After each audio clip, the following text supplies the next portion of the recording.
ሰላም ናይ ዝፈኒ ናርዲ ተከታተልቲ ዝኾንኩም ከመይ ኣለኹም? ኣነ እግዚአብሔር ኣምላኽ ይመስገን ሰላም የጽብቕ ኣለኹም። ከምዛነ ሰላም ዘለኹ ሰላም ክትልወለይ ናይ ኩሉ ጊዜ ትምኒተ እዩ። ናኸመይ ኣለኹም ክብራት ኣሕዋተይ እንኳዕ ኣብጽሕኩም ኣብጽሕና ነዛሕለትን ሰዓትን ደቂቓን እግዚአብሔር ብምሕረት ዘጽንሐና ክብሪ ምስጋና ንዑ ይኹኖ። እሽምበኣር ሎማዓንቲ ብሓፂር ቪድዮ መፂአኩም ዘለኹ ከምቲ ልሙድ ኩሉ ጊዜ ሒዘልኩም ዝመጽእ ማለት እዩ። ክብራት ኣሕዋተይ ጓል ሃገረሰብ ዝዓዳ ገለ ዝብል ደርፊ ኣሎ ብጣዕሚ ደስ ዝብል ጓል ሃገረሰብ ዝብል ፊልም እየ ሒዘልኩም መፂአ ዘለኹ ካብኡ ንእሽተይ እንታይ እዩ ዝበሃል ጨንፈር እና ተመልከተይ ኩልኹም ቅድሚያ ብእውነት ማለት እዩ ላይክ ሸር ሳብስክራይብ እናገበርኩም ነዛ ቪድዮ ጀምርዋ ኢኹም ላይክ ሸር ሳብስክራይብ እናገበርኩም ተበራትዑኒ ቴንኪዩ ብጣዕሚ እየ ዘመስግን ዞም ኣሕዋተይ ክብረት ይሃበለይ።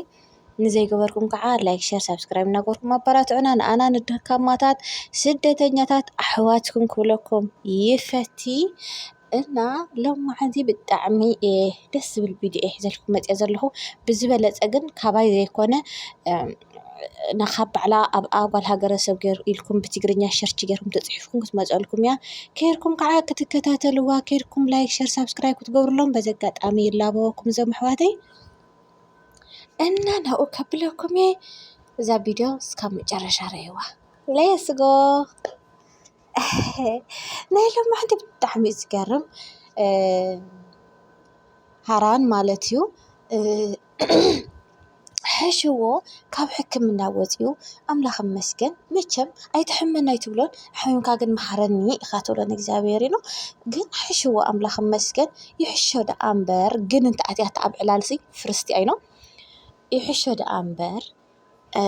ናይ ምርሳዕ ተኽእሉ በቃ ይርስዕ ኮይኑ ንሰብ ከስታውስ ኣይክእልን መን እዩ ኣቦኡ ናዲኡን መን እዮም ኣሕዋቱ መን እዮም ሰበይቱ መን እያ ክፈልጣ ኣይከኣልን ብጣዕሚ እዩ ተፀጊሙ ዘሎ ሃራን ማለት እዩ ክብራት ኣሕዋተይ ግን ኣምላኽ ይመስገን ትውቅዑ ሓያል ስለ ዝኾነ እዩ ክርስዕ ክኢሉ ድሕሪ ግዜ ግን ከስታውስ ወይ ክዝክር ወይ ናብ ነበሮ ክምለስ ይኸውን ዝብል እምነት ኣለኒ። ኣብዚ ከዓ ሰበይቱ ሚራ ብጣዕሚ ተጨኒቓ ተናዲዳ ኣይፈልጥኩምን መን ኢኹም ንስኻትኩም ምስ በሎም ኣብ ሕክምና በቃ ሰንቢዳ ትገብሮን ትዛረቦን ጠፊእዋ ከምዚ እያ ትብል ዘላ እንታይ እዩ ዝበሃል ተእዊ እያ ዘላ ስክነይቲ ኣጆኺ ክሕሽ እዩ ግን ከዓ ለዋህ ሰበይቲ ክኾኑሉ ለባም ሰበይቲ ክኾኑሉ ተኸባኸብዮ ክስተኻኸል እዩ ፈጣሪ ንመኒዶ ክሕሾ እዩ እና ብጣዕሚ ኣነ ተገሪመ ማለት እዩ ክብራት ኣሕዋተይ ኣብ ካልእ ቦታ ከይዱ ተሃሪሙ ኢላሲ ኮርያ ሰበይቱ ክትኩሪ ግን ኣይነበራን ብኸመይ ኣበይ ንዝብል ክትጥይቕን ክተብልን ኣለዋ ኣብ ሂወት ንእሽተን ውፃእ ውረድ ዘይብሉ የለን ኣተሓሕዛ ስለ ዝወስኖ ጥዑይ ጌርክ ተትሕዝኦ እየ ክብለኪ ዝደሊ ዝሓፍተይ ማዕረይ ኣብዚ ከዓ ማመት ሕማቕ ኣላ ማመት ከዓ ምስክነይቲ የኔ እናት ምስክነይቲ ምስ ኣዲኣ ኣብ ዝኾነ ገዛ ዕፀዊ ፀልማት ገዛ ኣቶ ስብሓት ዓፂወን እንቃዓ ይነብዓ እንቃዓ ይበኽያ ኣለዋ ናይ ብሓቂ ግን ምስአን በኽየ ከይትግረሙ ጋይስ ማለት ኣነሲ ዓሻ እየ ኖ እቲ ፊልምስ ሓቂ ይመስለኒ ብርግፅ ካብ ሓቂ ዝተመርኮሰ እንድዩ ግን ከዓስ በቃ ባዕላ ታሰብ ተኣካል ባዕላ ዝተጎድአት ኮይኑ ይጥዕመኒ እሞ ይበክም ሰዓት ተረዲኹምኒ እና ምስ ንማመት ምስ ኣዲኣን ብጣዕሚ እየ ተጨኒቐ ሓንቲ ክሪኣታ ፊልሚ ግን ደሓን ነቲ ንግዚኡ ዝጨነቕ እቲ ንግዚኡ ዝብደልስ ድሓር ይከሓስ እዩ ብመን ብፈጣሪ እና ኣጆኹን ክብለክን ይደሊ ኣቶ ስብሓት ከዓ ካብ ማመት ካብ ኣቶ ስብሓት ጠኒሳ እያ ዘላ ይመስለኒ ትጥነስ ደኣ እምበር እቲ ዝገብሮ ዘሎ ኣከያይዳ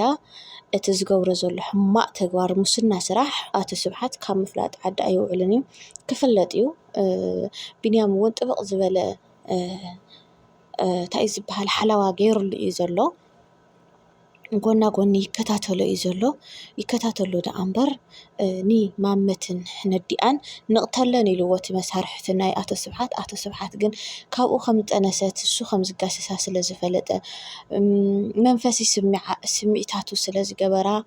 መፍኮሲ ስምዒታቱ ድዩ ዝበሃል ስለ ዝገበራ ንማመት ኖኖ ክቕተለማ የብለንን እዩ ካብዚ ዓዲ ኣውፂና ግን ንሱዳን ወይ ናብ ገለ ከነብረን ከነጥፍአን ኣለና ገለ ኢልዎ ፀገም የለን ሕራይ እና ተባሂሎም ኣነ ዝሐጉሰኒ ግን ኣፍታ ዓዲ ብጥብቂ እንድሕር ሰብ ተኸታቲልካስ ናበይ ከተብል በበይ ክትከድ ብጣዕሚ ዝፍለጥ ስለ ዝኾነሲ ሕማቕ ነገር ንኽትገብር ዘተባብዐካ ከባብን ቦታን ኣይኮነን ሕማቕ ምግባር ከዓ ለጊዜኡ እምበር ክወፅእ እዩ ኣጀኹም ኣብ መትሓፍተይ ክሓልፍ ይኽእለኪ ደሊ ናይ ብሓቂ ክኸብደይ በሊዕኸ ነዛናተይ ኣጀኽን ኣሎ እዩ ዘጋጥም እዩ ዘየጋጥም ኣይኮነን ግን ከዓ ምስ ግዜ ንኹሉ ግዜ ኣለዎ ክሓልፍ እዩ ኣብዚ ከዓ ዳንና ምን ሽማ እዛ ምቅርቲ ቆልዓ ማለት እዩ ማርኣያ ደስ ትብለኒ እቲ ግልፅነታ ገለ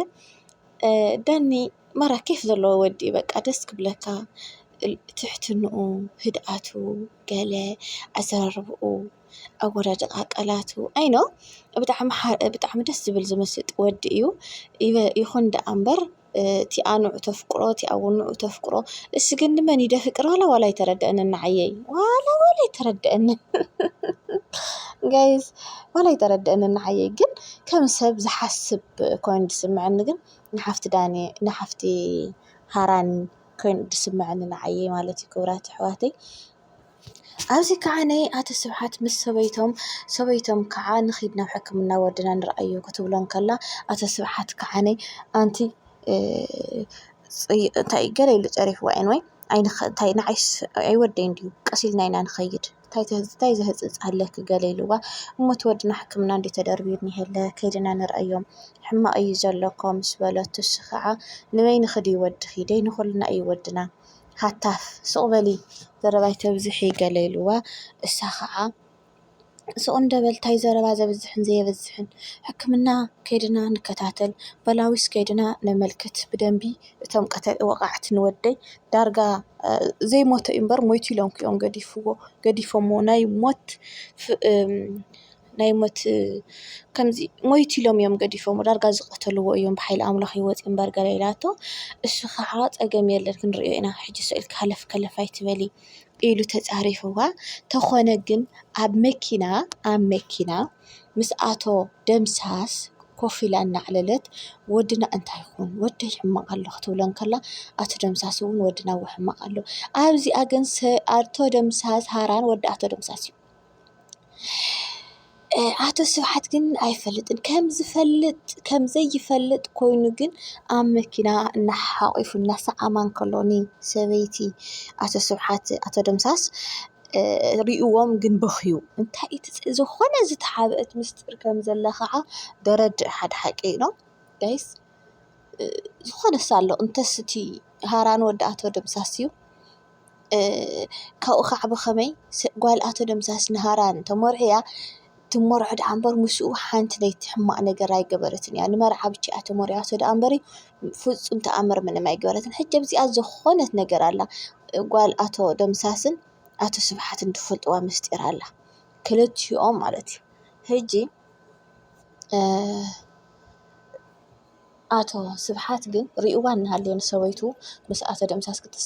ክትተሓቋቁፍ ሕማቕ ኣይተዛረበን በኽዩ ጥርቅም ኢሉ ሕጂ ተሓበአት ምስጢር ዝኾነ ነገር ምስጢርስ ኣላቶም ኢኖ ህድኹም ንጋይስ ኣላ እሳ ግን እንታይ እያ ብኸመይ ትፍለጥ ደይተመለስ ሕቶ እዩ ክብራት ኣሕዋተይ ኣብቲ መጻኢ ክፋል ክንሪኣ ኢና ብጣዕሚ እታ ሃንጥየ ደለኹ ንኽሪኣ እቲ ኣሎ ድዩ ኢልካ ብፊልም ዝስራሕ እዚ ብኣካል እውን ኣሎ እዩ ይብለካ ሰብ እሞ መቸም ኣብ ኩናት ዶ ይወዓል በሊሕ ድዩ ዝበሃል ኣብ ርእስኻ ከይበፅሐካ ብዙሕ ትፈልጦ ነገር ዘሎ ኮይኑ ኣይስምዐንን ከም ሰብ ግን ከምቲ ሰብ ኣብ ዝሓሰብ ከምኡ ኢሉ ክዛረበካ ከሎ ንኽትኣምን ይደገድደካ ጋይስና ክንሪኣ ኢና ኣብ ቀፃሊ ክፋል ኣብዚ ከዓ ብሕክምና ኣትዮም ንሃራን ከውፅዎ ኩሎም ተኣኪቦም ኣብዚ ኣትዮም ሰበይቲ ሃራን ሓፍቲ ሃራንን ትያኻ ኣፍቃሪት ዳን ወላ ሓፍቲ ሃራን ውላ ኣፍቃሪት ዳን እንድያ ዳን ግን ሃይ ሃቂ ለባም ለዋህ ወዲ ኮይኑ የተሰሚዕኒ ኢሎ ዋላ ኣነሲ كيف لك إنوي بزخنة كشعو تبارابير هاران ني أديو وي هاران ودي تسي خاص ودي إلا ختصع مختل ماني خصخي هبي فلت أكيلوا أديخ عشان بيدا بك أحما تسمعوا واي أنا تقولي انت يكون زودي أتا معرخن دزيدي توقعو بك ألا مش نايردسي ميت مشم أدو تاتينان يندفلطو ينو أدوتاتنا نفلطو هجي أينو بقى ما تسمعوا مسكني تدونا النابا خيت نيرا مالوتي كبرات حواتي بزخونة دحان بخالي بيدوس كاون دراخو سنايك أنيات لايك شير سبسكرايب مقبار أي